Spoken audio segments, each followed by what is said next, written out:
Hare Krishna. Gurave Gaurachandraya Radhika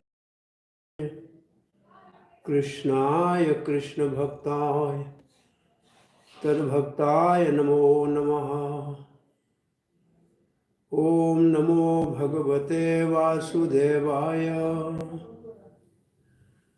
Om Namo Bhagavate Vasudevaya. Om Namo Bhagavate Vasudevaya.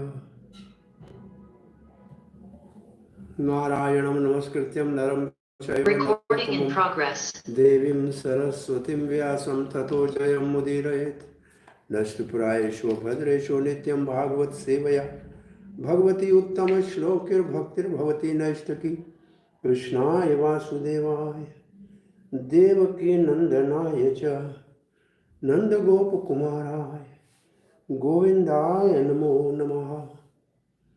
Jai Sri Krishna Chaitanya Prabhu Nityananda Sri Advaita Gadadhara Shiva Sadigaura Bhakta Vrinda. Hare Krishna Krishna Krishna Hare Hare Hare Ram Ram Ram Hare Hare. Hare Krishna, dear devotees, welcome for continuity of our Bhakti Vedanta study of 8th canto of Srimad Bhagvatam. We are in chapter 8, churning of the milk ocean, and the different gems are the jewels which are produced by churning of the milk ocean.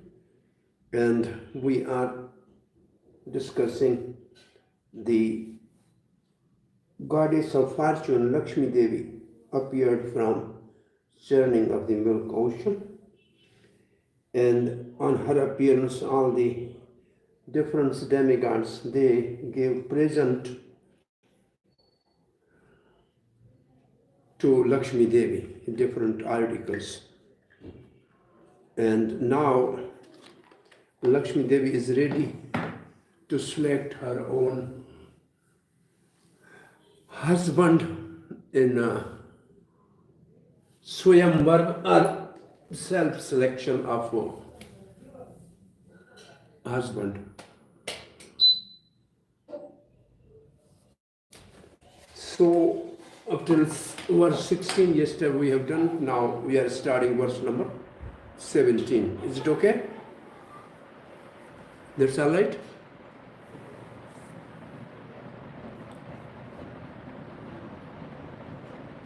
Now, tatah kratah swastya anuttapalasrajam nadadaha duere pan parigrahe paninam chachal vaktram sukapola kundalam Swaridahasam dadhati sushobhanam. Thereafter, Mother Lakshmi, the goddess of fortune, having improperly celebrated with auspicious ritualistic ceremony, began moving about, holding in her hand a garland of lotus flowers, which were surrounded by humming bumblebees. Smiling with shyness, her cheeks decorated with earrings, she looked extremely beautiful.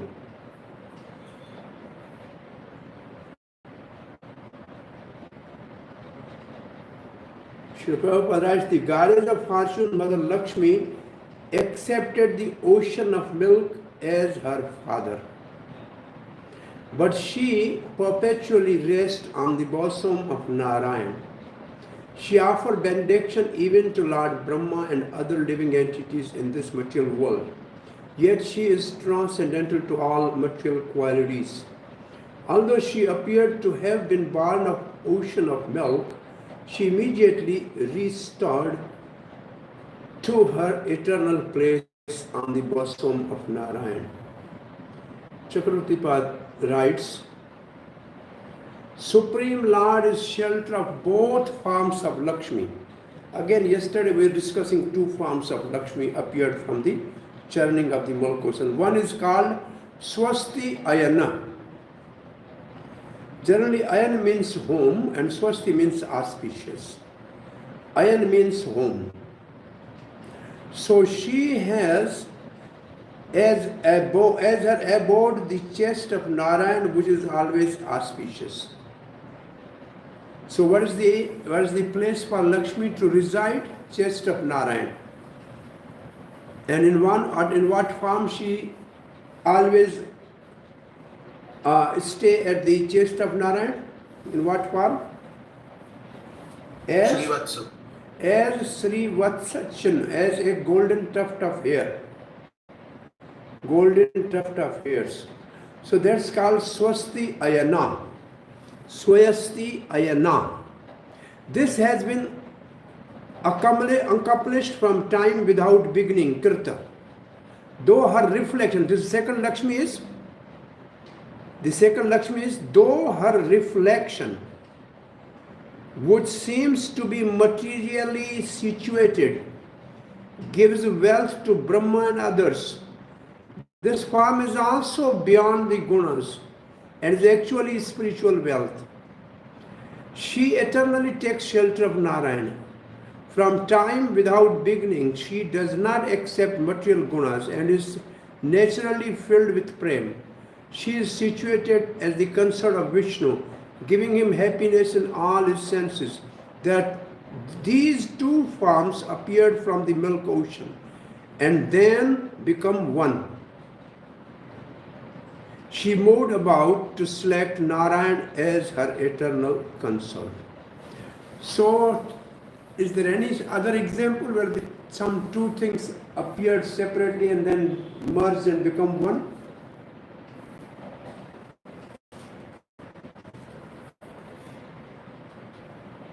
Yes? The form of Radha and Krishna, they combine together to be Chaitanya Mahaprabhu. Okay. Radha and Krishna is ek tanu hai, do deh dhari. They are ek atma in two bodies. Yes, they are true. They join together to become Chaitanya Mahaprabhu. Yes, but I am looking for another answer. Krishna himself. Sorry? Krishna himself, when he was... Yeah, this is the answer I am looking for. The Krishna appeared in 400 form with Vasudeva and 200 form to Yashoda. The Krishna brought by Vasudeva merged into the Krishna born through Yashoda. This is the example which I was looking for. Right? They become one.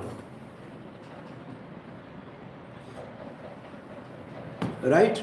So it's possible the two aspects of Lakshmi, one Lakshmi people wants and the other Lakshmi which wants Narayan.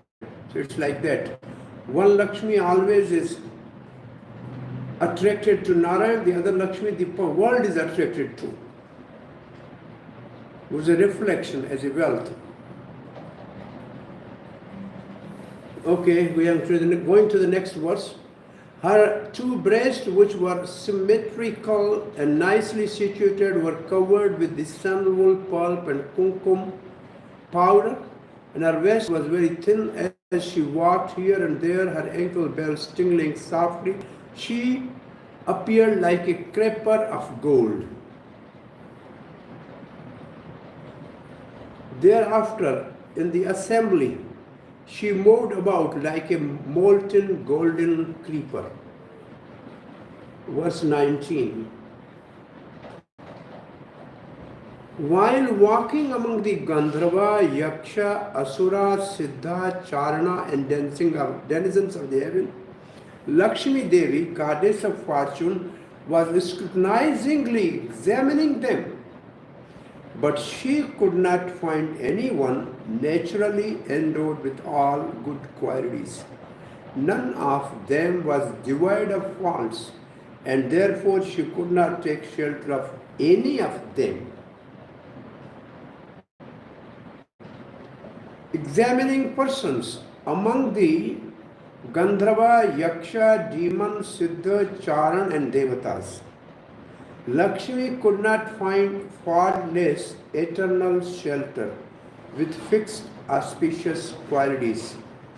So Srila Prabhupada writes, the goddess of fortune Lakshmi Devi, having been generated from the ocean of milk, was the daughter of the ocean. Thus she was allowed to select her own husband in a Swayamvar ceremony. She examined every one of the candidates, but she could not find anyone suitably qualified to be her shelter. In other words, Narayan, the natural husband of Lakshmi, cannot be superseded by anyone in this material world. Now here Chakravarti Pad writes this. Of the two forms of Lakshmis which merge together, the form of wealth made a show of selecting a suitable husband with excellent qualities, just as in other swayamvars, the bride considers the good and bad qualities of the contenders in order to show to all the people the superiority of the Vishnu above all others. So the wealth Lakshmi, the shadow Lakshmi, is doing this swayamvar. The Swasti Ayanam Lakshmi, which is always on the chest of the Vishnu, she's not doing that. Next verse. The goddess of fortune examined the assembly, thought in this way: someone who has undergone great austerities has not yet conquered anger. Someone possesses knowledge but has not conquered material desires. Someone is very great personality but he cannot conquer lusty desires. Even a great personality depends on something else. How then can he be the supreme controller? Srila Prabhupada writes, here is an attempt to find the supreme controller or Ishwar. Everyone may be accepted as an Ishwar or controller, but still such controllers are controlled by others.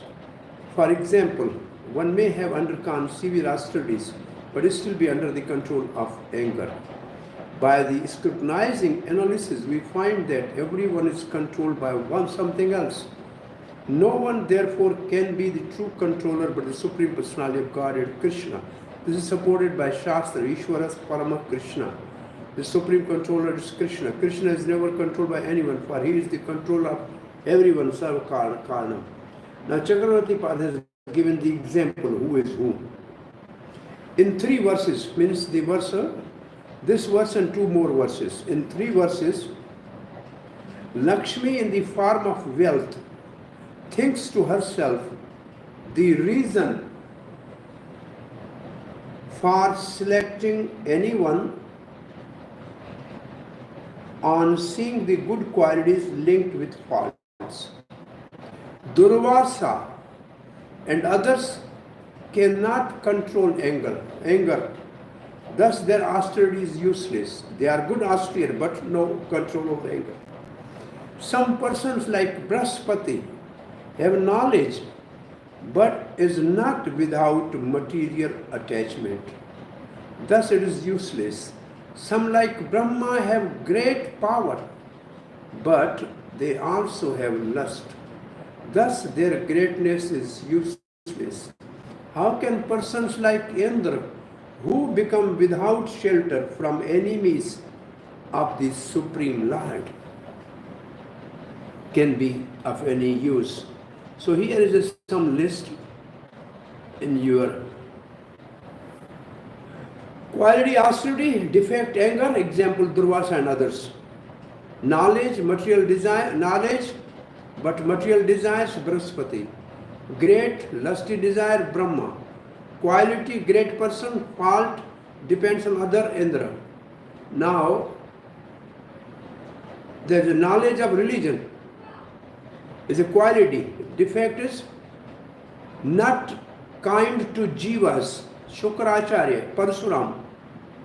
Renunciation is quality but no liberation. Daksha, Sibi, great power defeated by time.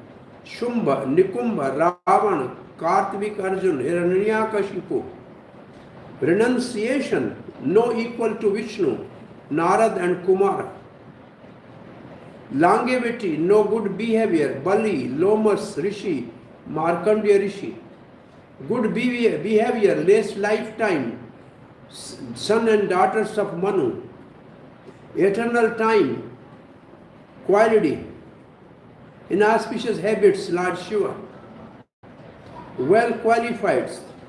She does not desire me. Its defect is he does not desire me, Mukunda. It's not, it should be she. So this is the next verse which says same thing. Dharma kvachita tatra na bhuta soherdam. He has a religious sense but has no bhuta soherdam, is not friendly to the jiva. Tyaga kvachit tatra na mukti karanam. He is renounced but has no desire for liberation. Viryam na punsho istya aja vega nishkartam. Viryam is powerful. Asti aja vega. Asti aja vega niskanam. No release to power of the time, but power can destroy him also. Nahi dvaityo gunas sangaha varjitaha. So someone may possess all knowledge of religion but still not be kind to all living entities.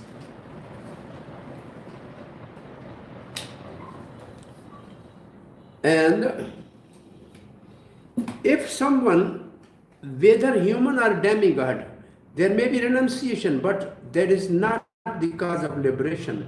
Someone may possess great power and yet be unable to check the power of eternal time. Someone else may have renounced attachment to the material world, yet he cannot compare to the Supreme Personality of Godhead. Therefore, no one is completely freed from influence of the material moods of nature.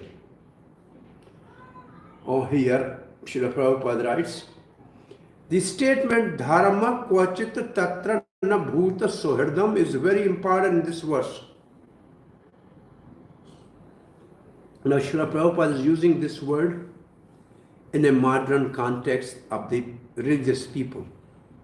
He's saying we actually see that there are many Hindus, Muslims, Christians, Buddhists, and religions of other cults who adhere to their religious principle very nicely, but are not equal to all living entities. Indeed, although they profess to be very religious, they kill poor animals. Such religion has no meaning. Srimad Bhagvatam 1-28 says, Dharma swanushtitah punsham vishwakeshena katasu yathana upadyate yadi ratim saram evahi kevalam. One may be very expert in following the religious principle of his own sect, but if he has no tendency to love the Supreme Personality of Godhead, his observance of religious principle is simply a waste of time. What is this? Is this some verse? Just what I read. Can somebody read this and think of some verse?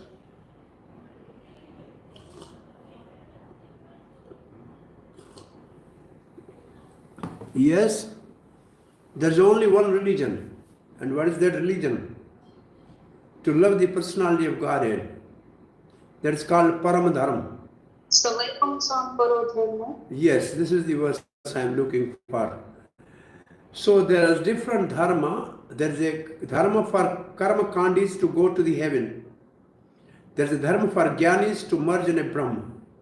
Even there is a dharma for devotees to have 4 types of liberation in Vaikuntha. But the topmost dharma is to awaken the love of God, like the resident of Vrindavan for Krishna, gopis for Krishna. That is the Paramadharma. There is a difference between the dharma and a Paramadharma. And second verse of Bhagavatam says, Dharma projita kaitavo atra paramo. In Bhagavatam, there is a param dharma. Other dharmas are excluded. What are the other dharmas? The dharma of going to the heaven, dharma of going to moksha, of liberation in the Brahma. Well, even Krishna says, I give them sarupya, sayujya, salokya, samipya, all the other liberations, but grihiyamana, I give them. Na grananti, they don't accept. They only want to love and serve me. That is actually the real dharma. So when Srila Prabhupada is writing this line, this is the verse which is in his subconscious thought.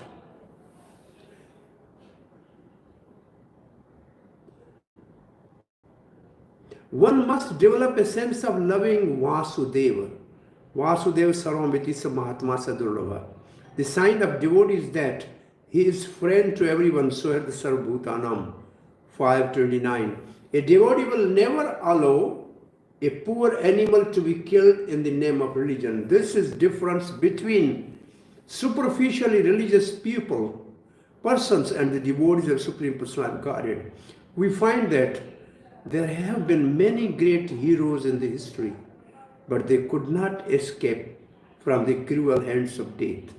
Even the greatest hero cannot escape from the ruling power of Supreme Personality Godhead when Krishna comes as death. That is described by Krishna himself, Mrityu Sarvascham. The Lord appearing as death takes away heroes' so-called power. Even Hiranyakashipu could not be saved when Nrsimhadev appeared before him as death. One's material strength is nothing before the strength of the Supreme Personality of Godhead. Now here are the examples. Chakravarti Pad says, some karmis like Shukracharya have dharma but are not friendly to all beings since they are interested in material facilities such as being a priest of demons. Thus their dharma is useless. Some gives in charity, tyagaha, like Daksha, but they are not interested in liberation. Thus their charity is useless. Some have strength like Shumba and Nikumba. These are the two demons. But they cannot stop the force of time. Some are detached from all material and spiritual qualities like Kumara and Narada. But they cannot be suitable companion because her spiritual form and fragrance are useless to them. Next and the last verse of this section. Kvachit chirayu nahi shila mangalam. They may have a long life, chirayu. Perhaps shila mangalam, but they have a good qualities, no auspiciousness. Kvachit tadasyaha navedyam ayushaha. Yatro bhayam kurtachaso apya amangalaha. Sumangalaha kaschannaha kangshehi mam. Last is about Vishnu. Third is about Shiva, line. Someone may have longevity but not have auspicious or good behavior. Someone may have both auspiciousness and good behavior, but the duration of life is not fixed. Although such demigods as Lord Shiva have eternal life, they have inauspicious habit like living in crematorium. And even if others are well qualified in all respect, they are not devotees of Supreme Personality of God. This Prabhupada writes like that. And Chakravarti Pad likes. Some have long life, kvachit chirayu, but do not have piety or auspicious qualities. Some have both, but do not have long life. Some have long life and piety, but do not have auspicious qualities. The person with actual auspicious qualities does not care for me. There's a little difference in the last line. And Chakravarti Pad gives the example. Some like Bali Maharaj have long life, but do not have good conduct or auspiciousness. The other two examples were long life, Lomas Rishi, and Markandeya Rishi. Lomas, Markandeya, they have long life, but not good conduct, auspicious. By having a demon nature, their conduct is not proper for Bali. They are without auspiciousness by being the enemy of Indra. Some, like the son and daughters of Manu, have proper conduct and auspicious qualities, but they do not have long life since they are human. Where there is good conduct and long life, as in Lord Shiva, there is inauspiciousness action, such as living where dead bodies are buried or burned. She then indicated Lord with the word Sumangalaha. Sumangalaha. The faults are by their nature inauspicious. The good qualities, because they are material, are temporary and thus inauspicious. Thus, all those faults and good qualities are inauspicious. After pointing out faults in each type of person, she then points out a fault which indicate praise for the Vishnu. He who has actual auspiciousness and does not care for me, disregard for all things, is there considered a great quality. So last line is for Vishnu. Third line is for Lord Shiva. Second is for the son of Manu and daughter of Manu. And first is for long living. I don't have a translation for this Jiva Goswami's commentary in Girin. This is Karam Sandra or something like. Oh, this is a whole, has some description. Anybody can do that or find that, then you can do that. Verse 23. Sukadeva Goswami continued in this way. After full deliberation, the goddess of fortune accepts Mukunda as her husband, because although he is independent, not in the want of her, he possesses all transcendental qualities and mystic powers, and is therefore the most desirable.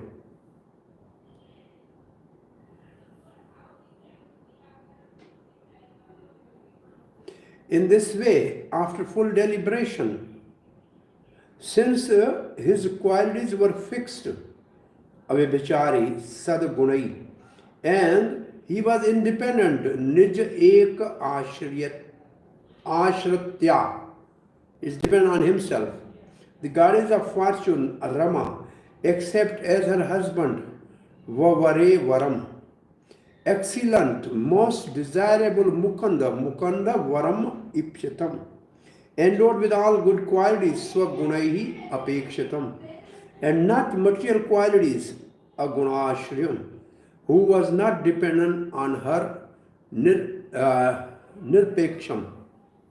Srila Prabhupada writes, the Supreme Person of Godhead Mukunda is self-sufficient. Since he is fully independent, he was not in want of the support or association of Lakshmi Devi. Nonetheless, Lakshmi Devi, the goddess of fortune, accepted him as her husband.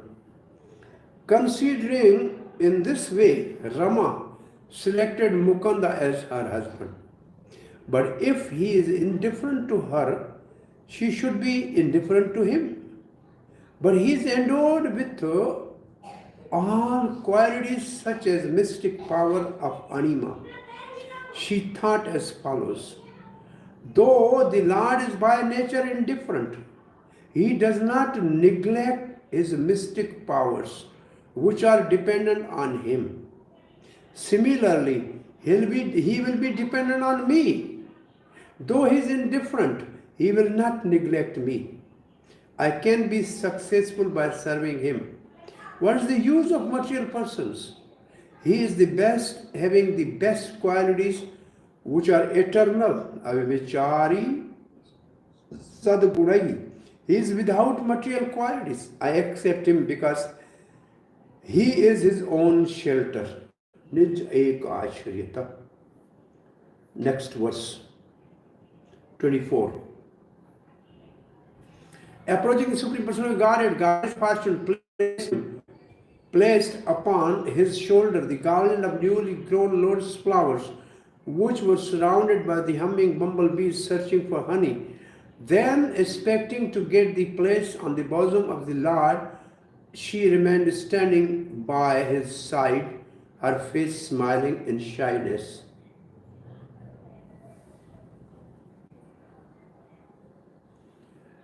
No purport. Placing on his shoulders an attractive ushatim garland and remained silent beside him. At first, Vishnu understood her desire, and then she attained the chaste, her abode Swadham, unseen by others.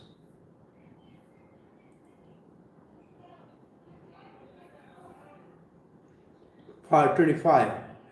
This is the verse which says the type of Lakshmi people don't want was referred earlier. Tasya shriyastri jagato janako jananya. This word jananya is important. Vakshoho nivasam akrota paramam vibhute Shri swam prajaha sakarune karunena nirikshanena yatraha istitaiha dhyayatah sadhipatim trailokam. The Supreme Personality of Godhead is the father of three worlds. Is the residence of Mother Lakshmi, Janani. The goddess of fortune, the proprietor of all opulences. The goddess of fortune, by her favorable and merciful glance, can increase the opulence of three worlds, along with their inhabitants and their directors and demigods. The chest of the creator of three worlds become the supreme shelter of Lakshmi, who is the mother of the three worlds, Jananya, and is personified wealth. So two is a mother and the personified wealth. People are only interested in the wealth, not in the mother. Situated there, personified wealth gave prosperity to the three worlds and to her offspring, the Devatas, by her merciful glance.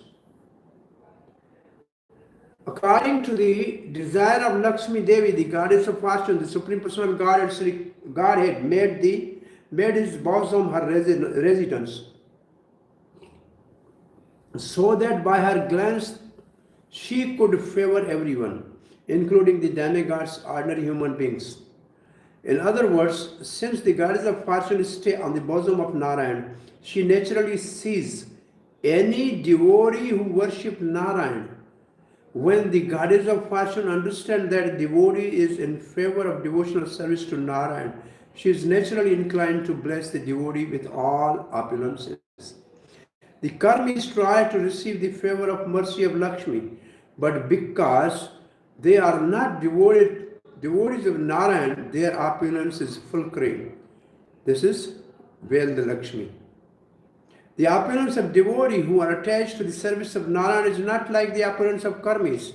The opulence of devotees is permanent as the opulence of Narayan himself. This verse describes the abode of two types of Lakshmis. His chest became the abode of mother of the three worlds, Swasti Ayana, the dear consort of Vishnu, and his chest become the eternal abode of the Lakshmi as a personification of wealth. Vibhutiha. The other one is Vibhutiha. Vibhutiha Lakshmi. Brahma, Indra and other become the abode of wealth. But that abode is secondary and temporary. This is clarified. On his chest, the form of wealth, Shri, gave prosperity to her offspring, Brahma and others. This means she is situated in Brahma and Indra as a wealth. The offsprings are described here. They are the protectors of the planets. So two types of Lakshmi. This is the purport by Chakravarti Pad all through. I think it's clear which is which. Verse 26. The inhabitant of the Gandharva Loka Charlok then took the opportunity to play their musical instruments such as conch shells, bugles, and drums. They began dancing and singing along with their wives. Next verse. The Brahma, Lord Shiva, and the great sages Angira and the similar director of the universal management showered flowers, chanted mantra indicating the transcendent glories of the Supreme Personality of Godhead. And this is the verse 28. All the demigods, along with the Prajapatis and their descendants, being blessed by the Lakshmi Devi's glance upon them, were immediately enriched with good behavior and transcendental qualities. Thus, they were very much satisfied. Last verse of this section, appearance of Lakshmi and her Swayamvar. O king, because of being neglected by goddess of fortune, the demons and Rakshasas, which were there during churning, were depressed, bewildered, and frustrated, and thus they become shameless. Now we are going to the next section, which is the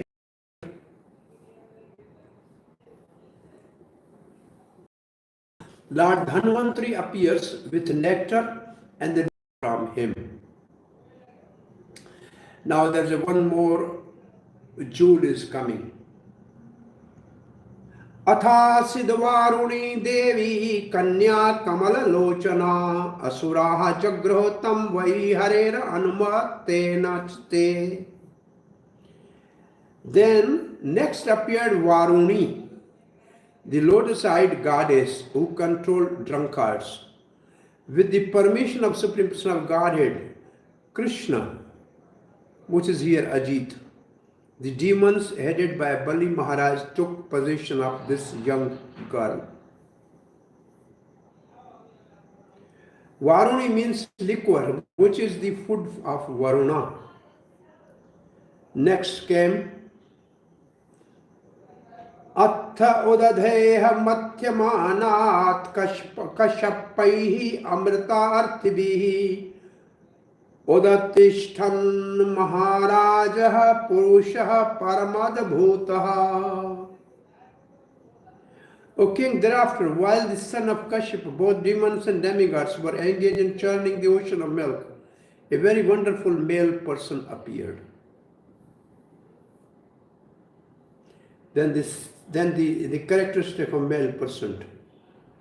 He was strongly built, his arms were long, stout and strong. His neck, which was marked with 3 lines, resembled a conch shell. His eyes were reddish and his complexion was blackish. He was very young.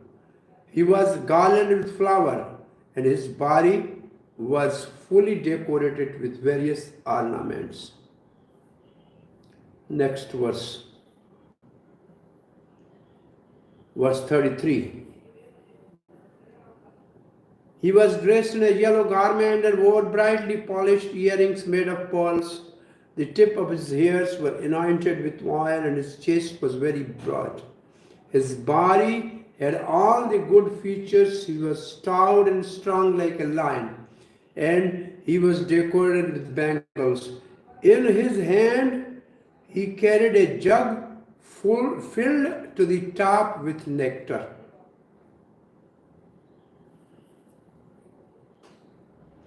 Kalasham, full kalasham.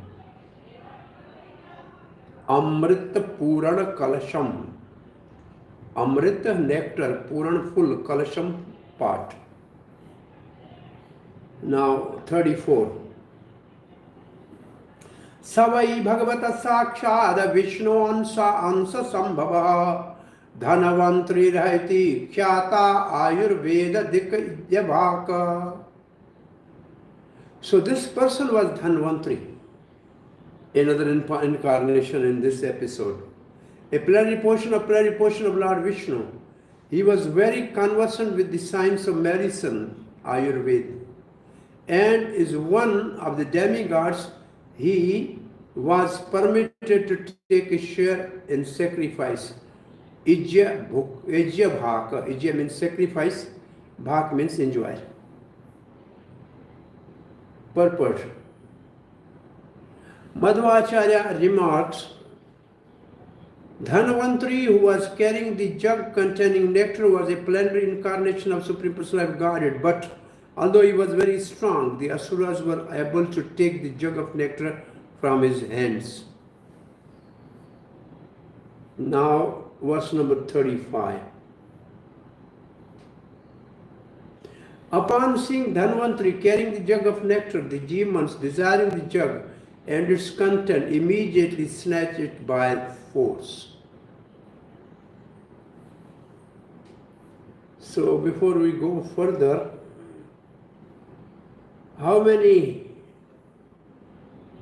gems came out from the churning of milk ocean, and how many ways our incarnation Lord helped to accomplish this churning of the milk ocean? One more we'll add in the end. Yes. How many jewels you have counted till now? 12th. How many? Lakshmi, Varuni, nectar.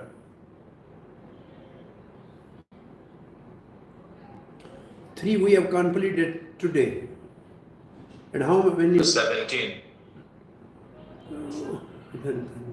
You are too many. You have count 17, okay? 14 yesterday, free today. Okay. So count. I remember 14 total.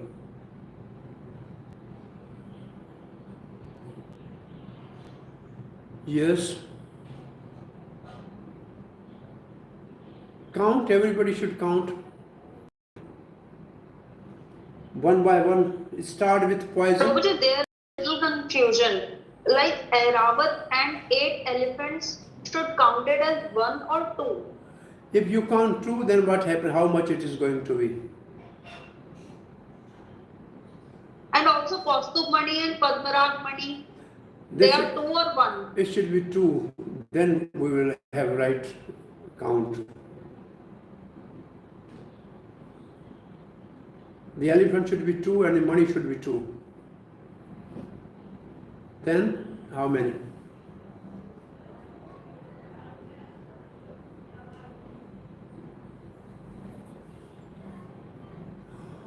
Hare Krishna. Then we count 12 then. If we count the elephants as the money as 2 and Ayurvata and elephant separate, then we count 12. So 12, 10 or 14?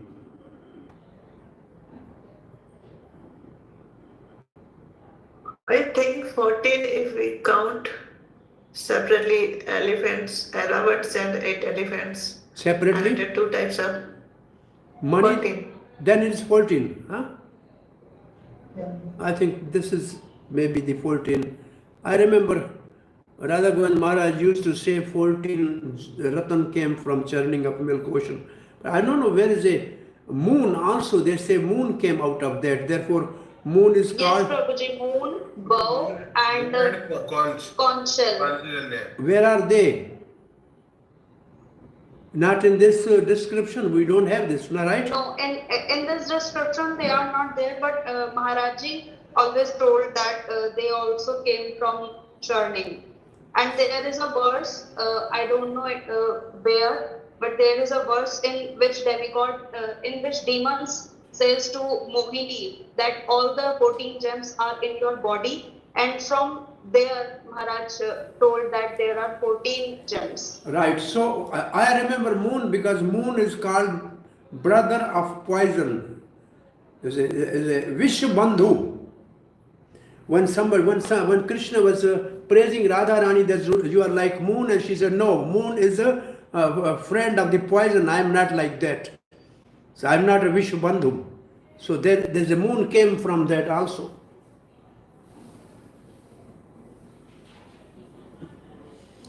Prabhuji, and the desire tree also comes, na, Kalparuksha? Yeah, Kalpavriksha was there an account. Yes, yesterday we did that. Okay. Anyways, it's not a big Sri Ram. It's not a big deal, but the only thing is we should be conscious that what came out and how many ways God has helped in different incarnation and different ways. So we are going to verse number 36. Prabhu, why Prabhu, moon is a Visha Bandhu, Prabhu? One question. Visha means poison, Bandhu means friend. Yeah. And the moon is called Vish Bandhu because from the same milk ocean came the poison halal and also moon. So they both are born from one same place.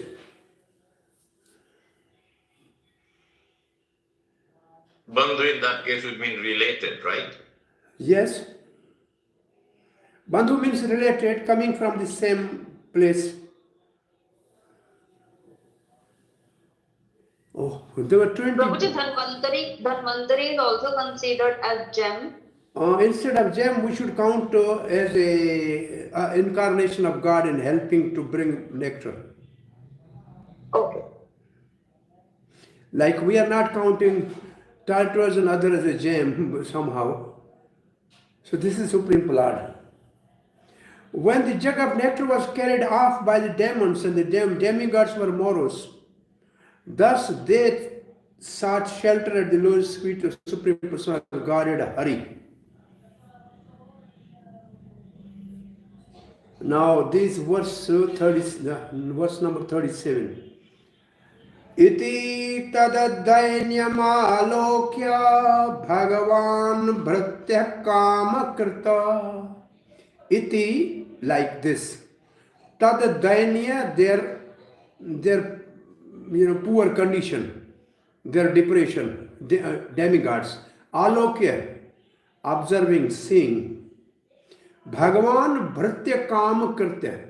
The Supreme Lord, bhratya means servant, kama kritya means always make their work and desire fulfilled. These two lines are, the one line is the characteristic of Supreme Lord. Bhagavan bhratya kama karta. Bhagavan, Supreme Lord, bhratya, his servant, kama karta means fulfilling desire. Ma khidyatta mitho artham va sadhyasya he swamayaya. Don't worry. By my mystic power, I will make them to fight among themselves. They will not be able to relish nectar. So when the Supreme Personality of Godhead, who always desire to fulfill the ambition of his devotees, Bhagavan Bhritya Kama Kirta, saw the demigods were morose, tad dainya alokya. He said to them, do not be aggrieved, mat kidyet. By my own energy, swamaya, I shall bewilder the demons by creating quarrel among them. Mitho artham va, among them. In this way I shall fulfill your desire to have nectar, implied. When the Supreme Personality of Lord, who fulfilled the desires of his devotees, Bhagavan Bhritya Kama Kirta, saw the demigods in misery, tad dainya alokya, he said to them, do not be aggrieved, ma kidyet. By my own energy, so maya, I shall fulfill your goal. Vaha artham sadhyashi, by creating dispute, mithaha, through maya, so maya. Krishna. Now, verse 38. Mithak kaliya bhutte sham tad arthe tarashah chetasam aham purvam natvam iti prabho. O king, a quarrel then arose among the demons over who should get the nectar first. Each of them said, you cannot drink it first. I must drink it first. Me first, not you. This is the fight between them. Srila Prabhupada's purport. This is the symptom of demons. The first concern of the non-devotee is how to enjoy his personal sense gratification at once. Whereas the devotee's first concern is to satisfy the Lord. This is the distinction between non-devotees and devotees. In this material world, since most people are non-devotees, they regularly compete, fight, disagree, and war among themselves. For everyone wants to enjoy and satisfy his own senses. 4 things.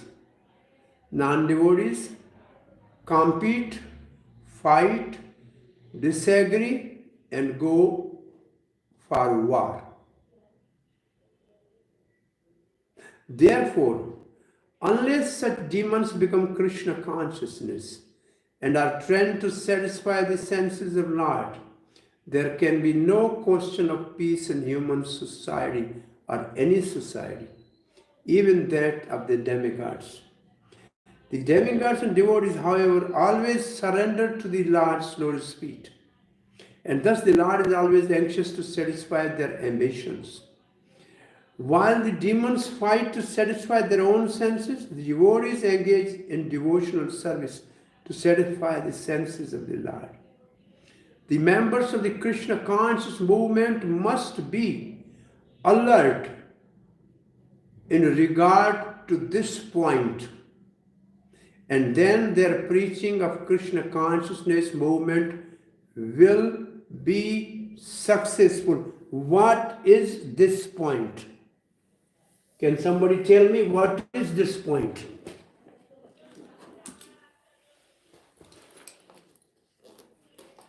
Yes, what is this point the devotees should do? Of Krishna consciousness must be alert in regard to this point. What is this point? Yes, this point is? They should not fight among themselves. No. Not be envious of anyone. What? Say again? Should not be envious of anyone. No. A devotee should understand whatever happens, there is Krishna's hand behind everything. I'm not looking for this answer. It's okay. No, we should not fight for our own sense gratification. Half truth. Now, before this point, the word is this point. Now, you have Bhagavad Gita with you.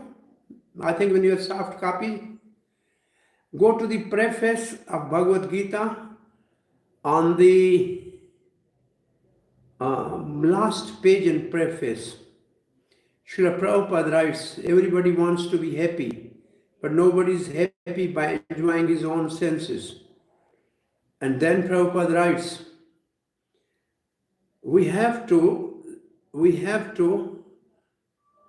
satisfy not our senses, instead if we satisfy the senses of Lord Krishna, then we become happy. This is the central point of Bhagavad Gita. And Krishna wants this and he demands this. Can you find these lines in the purport of the preface? Yes, Prabhuji. Yes. You found exact lines? Yes, by the spell of illusion, one tries to be happy by serving his personal sense gratification in different forms, which will never make him happy. Instead of satisfying his own personal material senses, he has to satisfy the senses of the Lord. That is the highest perfection. You are not heard. Somebody should clearly read. Yes? Prabhu? By the spell of illusion, one tries to be happy by serving his personal sense gratification in different forms, which will never make him happy. Instead of satisfying his own personal material senses, he has to satisfy the senses of the Lord. That is the highest perfection of life. Then Read further. The Lord wants this and he demands it.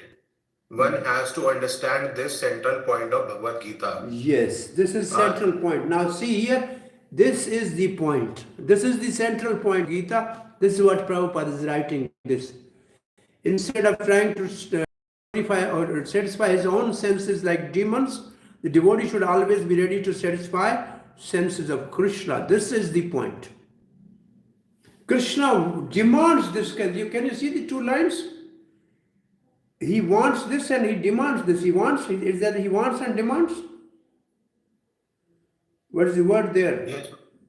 Yes, the Lord wants this and he demands it. What do you think about demand? He wants and demands. Demands mean it's compulsory. So therefore, with this Prabhupada writes, alert in this regard. It is compulsory to this point. And what this point is, and how can practically you tell somebody that we are always trying to satisfy the senses of Krishna rather than our own senses? How can you practically tell to the people that you do or I do or we do like that?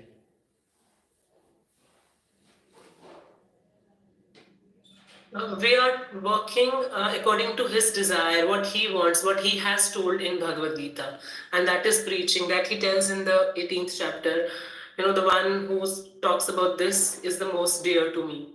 So that's why we can say that we are trying to satisfy his senses. Yes, it's philosophical, but you have to give example to the people that they will be satisfied and that you are also satisfied that this is what we do.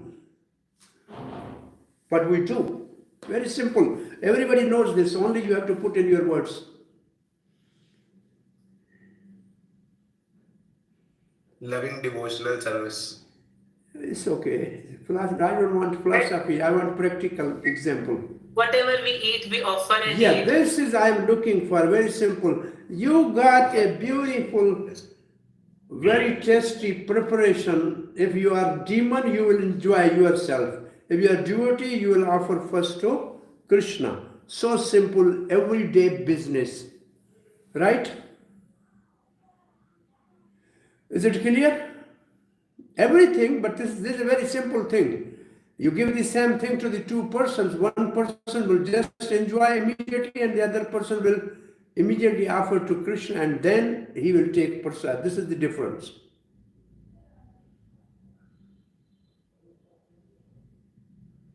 And how important this is in the life of a devotee. Bhaktisiddhanta Saraswati never ate mango because he tasted mango before offering when he was a child and Bhakti Vinod chastised him. You remember?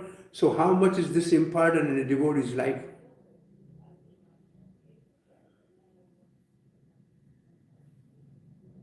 Is it right? So this line of purpose is important. Therefore, I just that central point of Bhagavad Gita.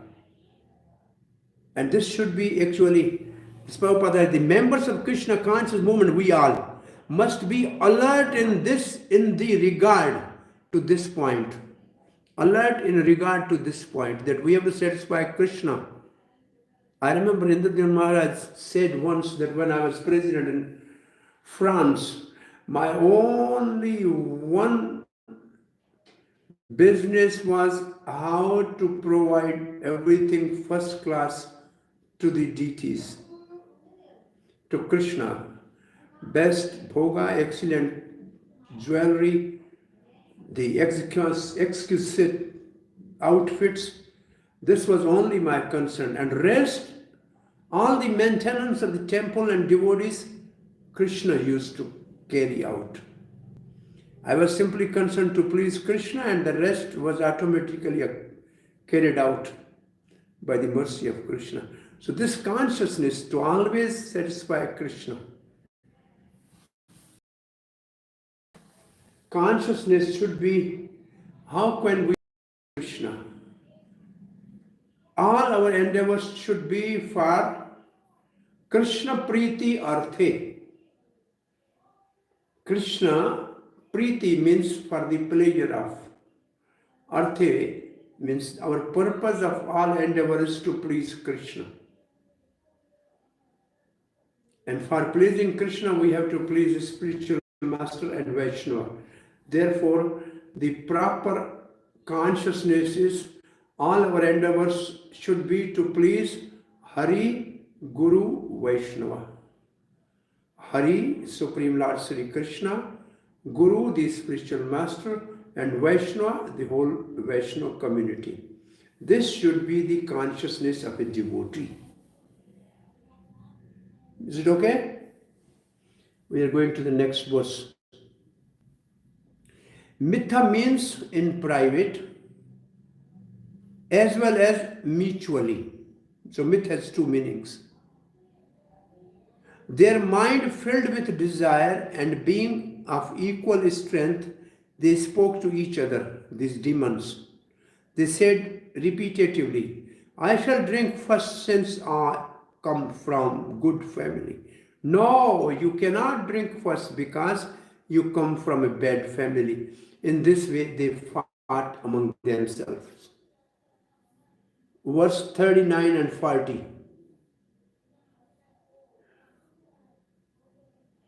Some of the demons, those who were weak, said, these are the weaker demons who don't have the part in their hand. They were looking and saying, all the demigods have taken part in churning the ocean of milk. Now, as everyone has an equal right to partake in any public sacrifice, according to the eternal religious system, it is befitting that the demigods now have a share of the nectar. They must have share. O king, in this way, the weaker demons forbade the stronger demons to take nectar. And here is a little purport. Desiring to take the nectar, those among the demons who were less strong spoke in favor of the demigods. The weaker Daitya naturally pleaded on behalf of the demigods to stop the stronger Daityas from drinking the nectar without sharing it. In this way, disagreement and trouble arose as they forbade one another to drink the nectar. Two verses describe 39 and 40. The abusive words of weaker demons. Since the devatas have equally labored in churning, tulya ayasa hetavaha, they will share the nectar equally, just as in the satra sacrifice. Satra means a bigger sacrifice where the many people take part. In a satra sacrifice, everyone enjoys the result equally. Shruti says, Hridhe kamha satram ashiram te yajmanaste ritikcha. They performed a satra, desiring prosperity. The sponsors as well as the performance enjoy the result. So we should all. Now, the 41 to 46, the whole set of verses, appearance of the Mohini Murti. At that point, what happened is, Etasmin antare Vishnoho sarva upaya vid Ishwaram. Sarva upaya vid. He knows all the ways and means. Knows means, vid means knows. Sarva upaya means all the methods. Ishwara is controller. Yoshid Rupam in the form of a beautiful girl. Yoshid means girl. Yoshid Rupam Aniridesham Dadhara Param adhbhutam. She appeared as a beautiful woman. Prekshanyaha Uttapalla Shyamam Sarva Avyavyasa Sundaram. Her all part of the body was beautifully formed. Samana Karnabharanam. Karnabharanam. Karna means ear, Abharanam means earrings. Saman, equal. Sukapola, kapol means cheeks. Sukapola unamasanam.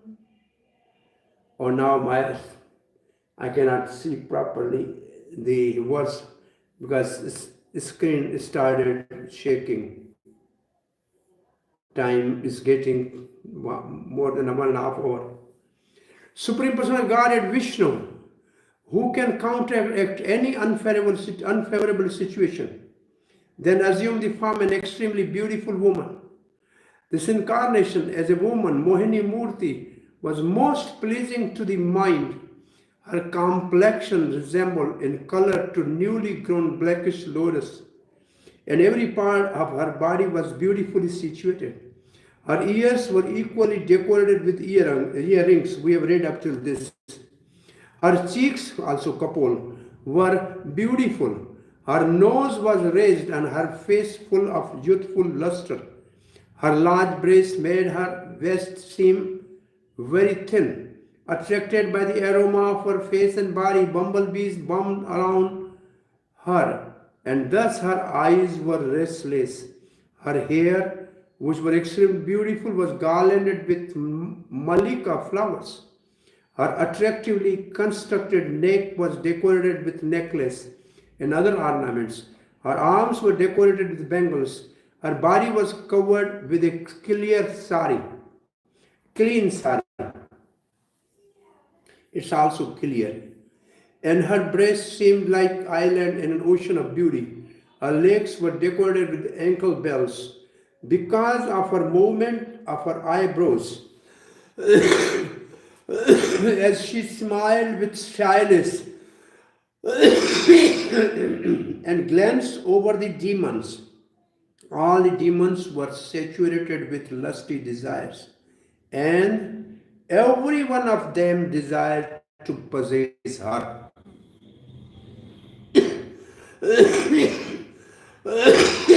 Purport. Because of the Supreme Lord assuming the form of beautiful woman,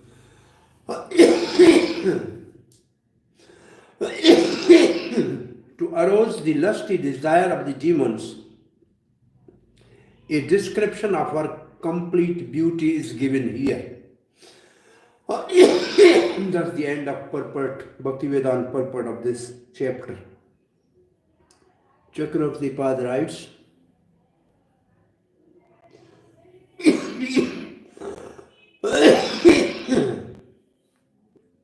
I think only he is describing her beauty, nothing more than that. So we have almost completed this chapter. The next chapter,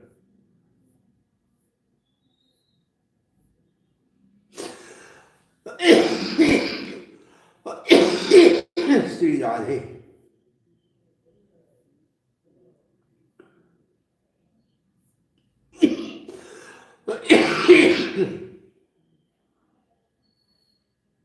We can read this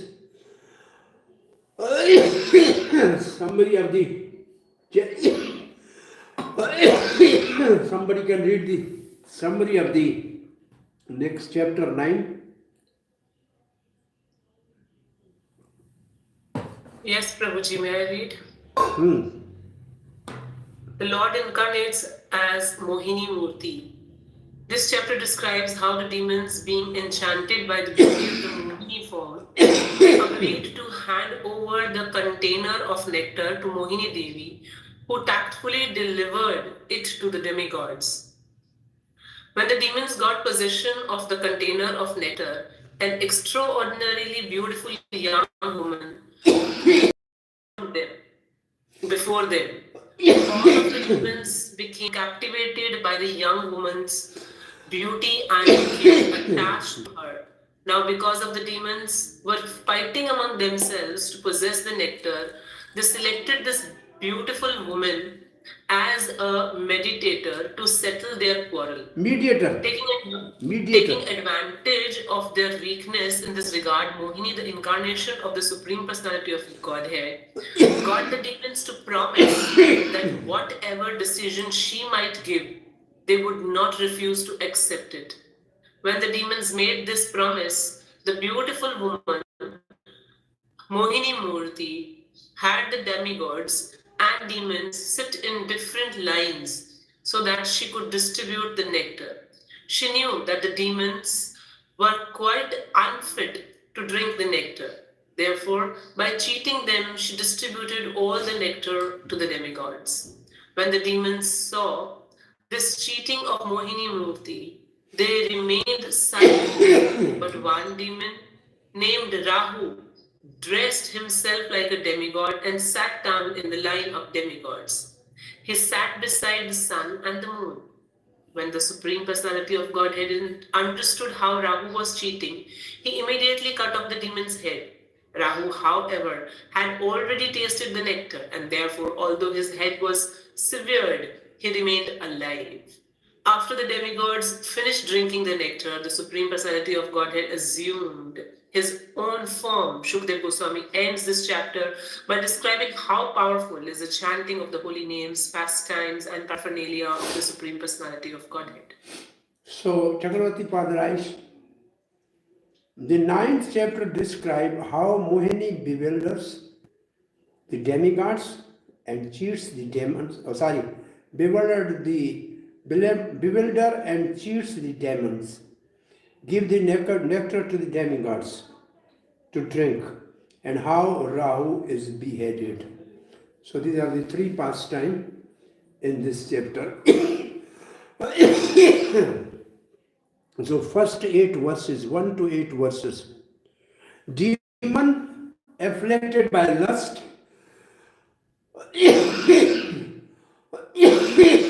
speak to Mohini Murti.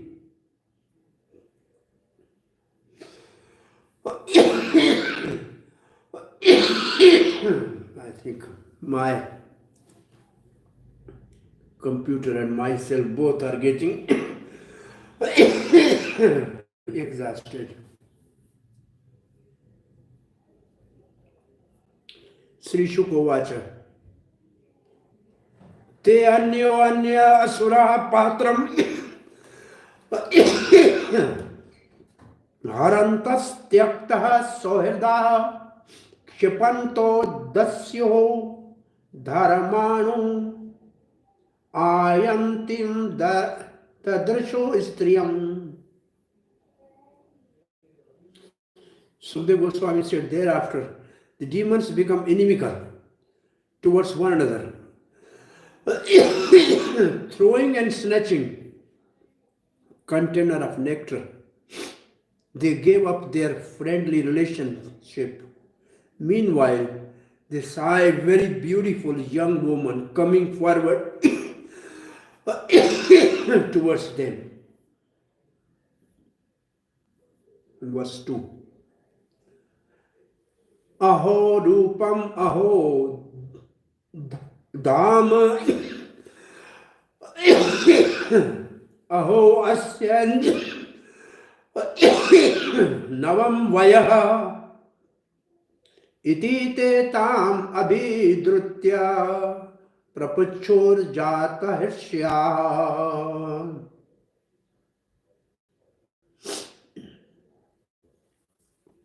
Upon seeing the beautiful woman, the demon said, alas, how wonderful is her beauty, how wonderful the luster of her body, and how wonderful the beauty of her youthful age. Speaking in this way, they quickly approached her, full of lusty desire to enjoy her, and began to inquire from her in many ways. Verse 3. Ko tvam kanja palakshi. Kanja palakshi. Kanja means lotus, palakshi means eyes like lotus petal. Koto vakim chikirshasi. What is your purpose of coming here? Kashyasi vadavaro vamaro vam uru. Beautiful say. Vad, please say. And Vam Uru is a very special address. Vad Vam Uru, or you whose thighs are extraordinarily beautiful, Uru. Mathanti vaha manansi na. Na means our. Mathanti manasi, our minds you are agitating. Oh, wonderfully beautiful girl. You have such a nice eyes, resembling the petals of the lotus. First line. Lotus flower. Who are you? Where do you come from? What is your purpose, Chikeshwara, in coming here? And whom do you belong? Oh, you whose thighs are extraordinarily beautiful. Our minds are becoming agitated simply because of seeing you. Last line. Mathantiva manasi naha. Our minds. Srila Prabhupada's purport. Demons inquired from the wonderfully beautiful girl, to whom do you belong? A woman is supposed to belong to her father before her marriage, to her husband after her marriage, and to her grown son in her old age. In regard to this inquiry, Srila Vishwanath Chakravarti Thakur says that the question, to whom do you belong, means whose daughter are you? Says the demon could understand that the beautiful girl was still unmarried.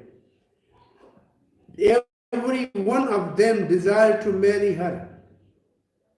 Thus they inquired, whose daughter are you? Whose daughter are you? Kasya asti. Verse number 4. What to speak of human beings, even the demigods, demons, Siddha, Chalana, or Siddha, Gandharva, Chalana, and the various directors of the universe, the Prajapatis, have never touched you before.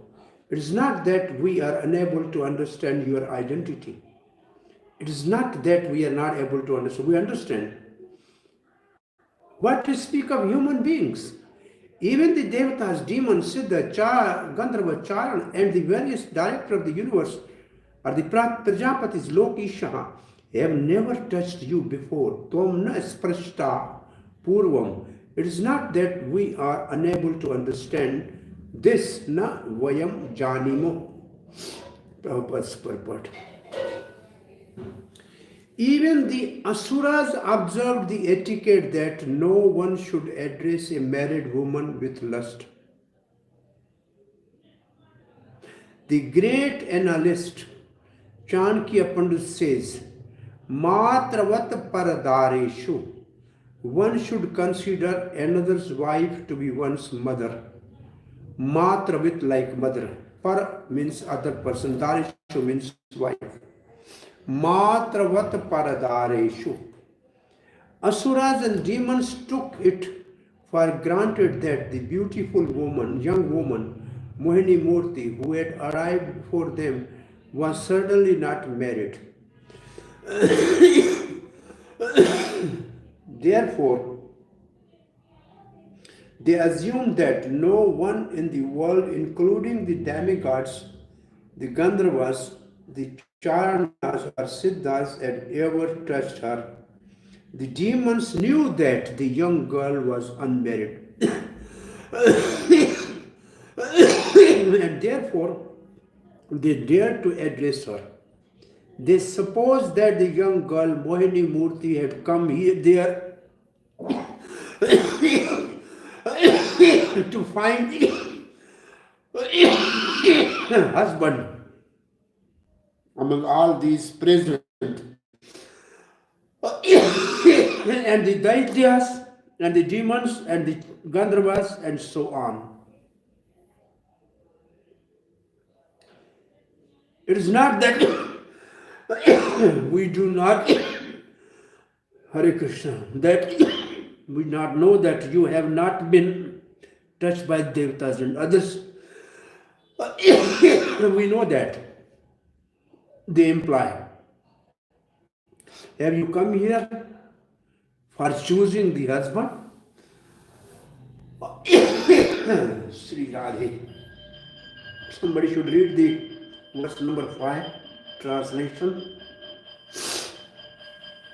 Yes. Oh, beautiful girl, with beautiful eyebrows, certainly Providence, by His has sent you to please the senses and minds of all of us. Is this not a fact? Is this not a fact? Okay? This is what they are asking from the Mohini Murti.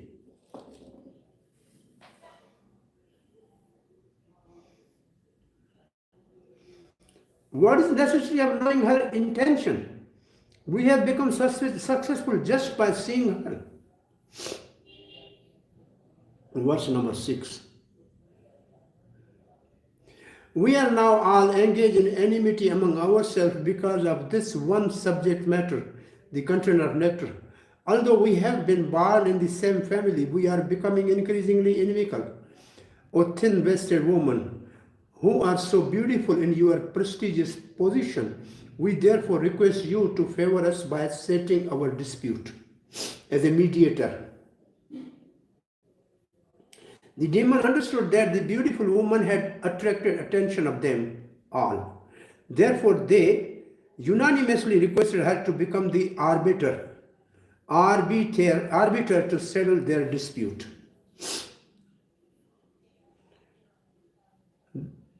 Your intention can be settled later. Now please act to please us. Verse number 7. All of us, both demons and demigods, have been born of the same father Kashyap, and thus we are related to as brothers. But now we are exhibiting our personal prowess in dissension. Therefore, we request you to settle our dispute and divide the nectar equally among us. Last verse. Having thus been requested by the demons, the Supreme Personality of Godhead, who has assumed the form of beautiful woman, began to smile, looking at them with attractive feminine gesture. She spoke as follows. Now verse 9 and 10, 2 verses, Mohini Murti replies. Sri Bhagavan Vacha. Katham kashyapah dayadaha punschalyaam mai sangataha vishwasam pandito jato kamini nesho najati. She is speaking truth. She is saying, so in the form of Mohini, told the demons, O son of Kashyap Muni, I am only a prostitute, Punschali. How is it that you have so much faith in me? A learned person, Pandita, never put his faith in a woman. Kamini. So, Srila Prabhupada writes, Chanakya Pandit, the great politician and moral instructor, said, Vishwaso naiva kartavyaha Istrishu Raja Kuleshu cha. Never you put faith in a woman or politician. Thus the Supreme Personality of Godhead, who was pretending to be the woman, warned the demon against putting so much faith in her. For she had appeared as an attractive woman, ultimately to cheat them, indirectly disclosing the purpose for which she had appeared before them. She said to the son of Kashyap, how is this? You are all born of a great rishi, yet you are putting your faith in a woman who is loitering here and there like a prostitute, unprotected by father or husband. Women in general should not be trusted, and what to speak of a woman loitering like a prostitute. The word Kamini is significant in this connection. One especially beautiful young woman invoked Dharma and lusty desire of a man. Therefore, according to the Manu Santa, every woman should be protected, either by husband, by father, or by her grown-up son. Without such protection, a woman will be exploited. Indeed, women like to be exploited by men. As soon as woman is exploited by men, she becomes common prostitute. This is explained in Mohini Murti's So Mohini Murti, the Supreme Personality of Godhead. So these are some purport of Prabhupada which Srila Prabhupada which people are not comprehending and having a big dispute. You say that you are the sons of sage Kashyap? How then you have become so lusty? This is a joke to bewilder them.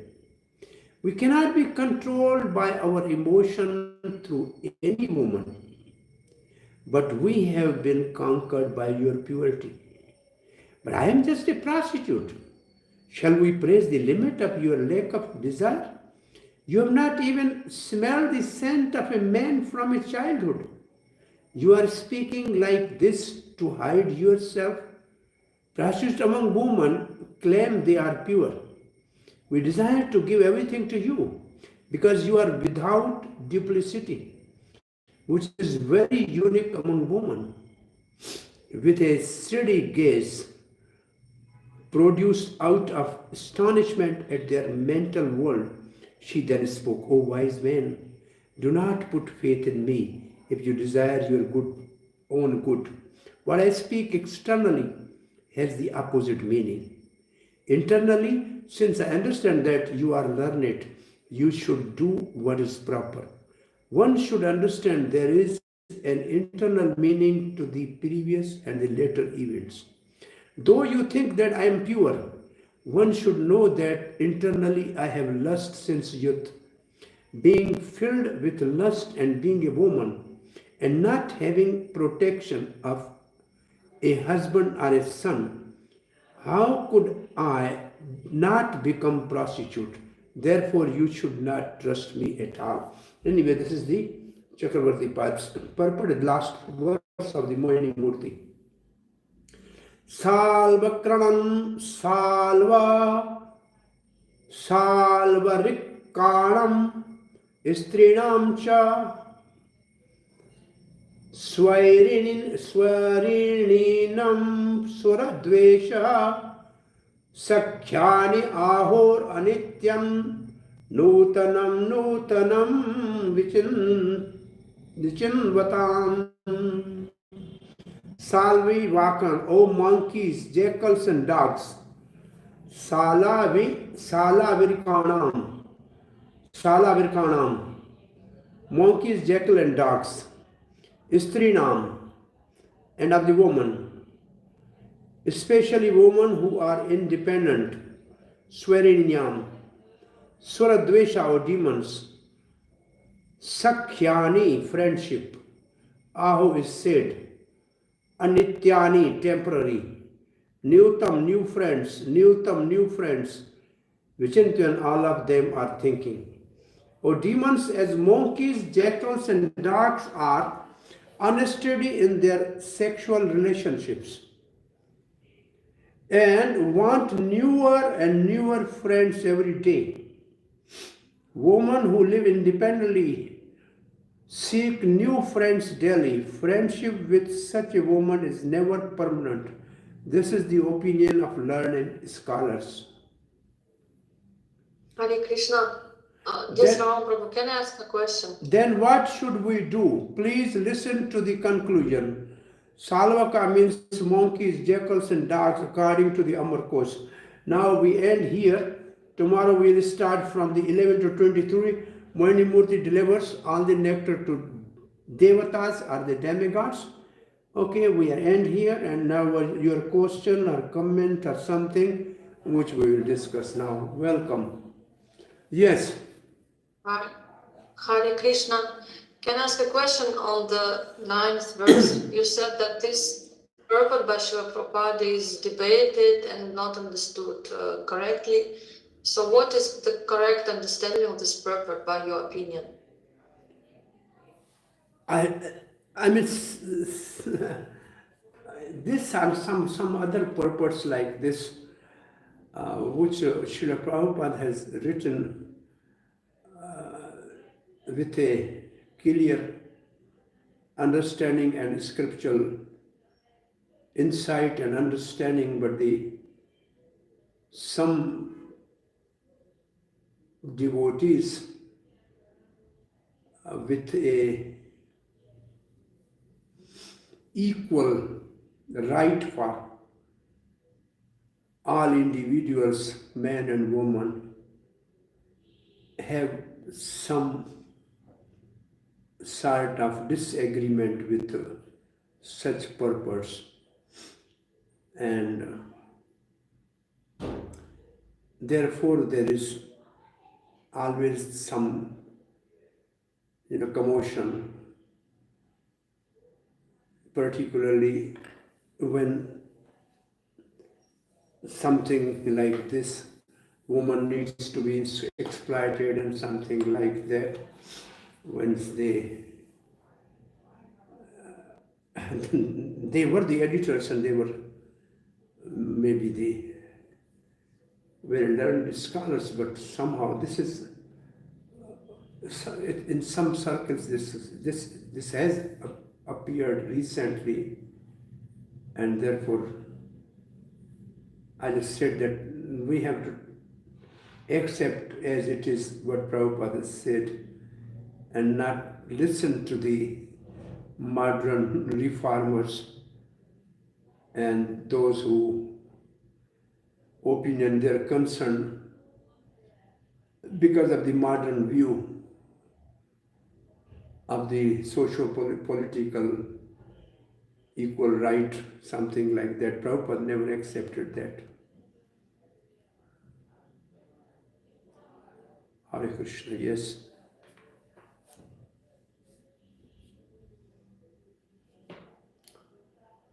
So, we have finished till 10, verse number 10, okay? Actually, we are go far beyond our quota. We have to read this on Saturday. I know, but I'm just, I don't know, because when I'm traveling or when I will be busy some program, so it's better we should be ahead of our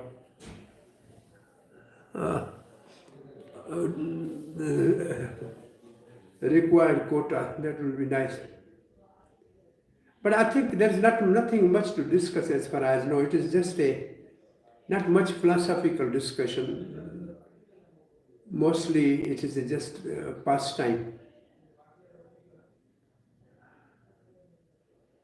Anybody has to add something? Some question? Prabhuji, I want to ask one thing.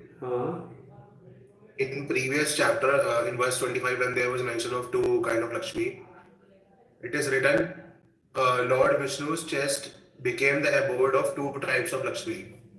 First, his consort, the mother of three worlds, and second, Lakshmi as the personification of wealth. So these two means Sri Devi and Bhudevi, or what? No. You cannot say Bhudevi and Sri Devi. See, Sri Devi having two aspects. Okay. One is a mother of the whole universe and other is a wealth. The people want wealth, they don't want mother. You see, earlier one purport, yesterday we read that people only think of wealth, not the 25th where she is mother. It's better we should consider Lakshmi as a mother rather than a wealth for enjoyment. That is her reflection. Wealth is her reflection. Reflection only comes when this original thing is not coming. But if you have Narayan, then the original Lakshmi will come. There's no need of Lakshmi. Then mother will come.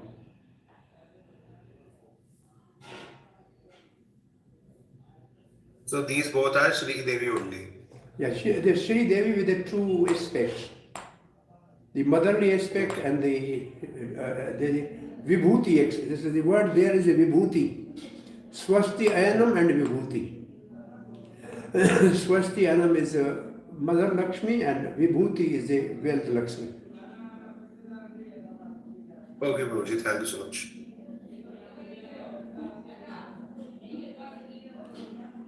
Oh Krishna, anyway, health is not good. Recording stopped. No question. Hare Krishna.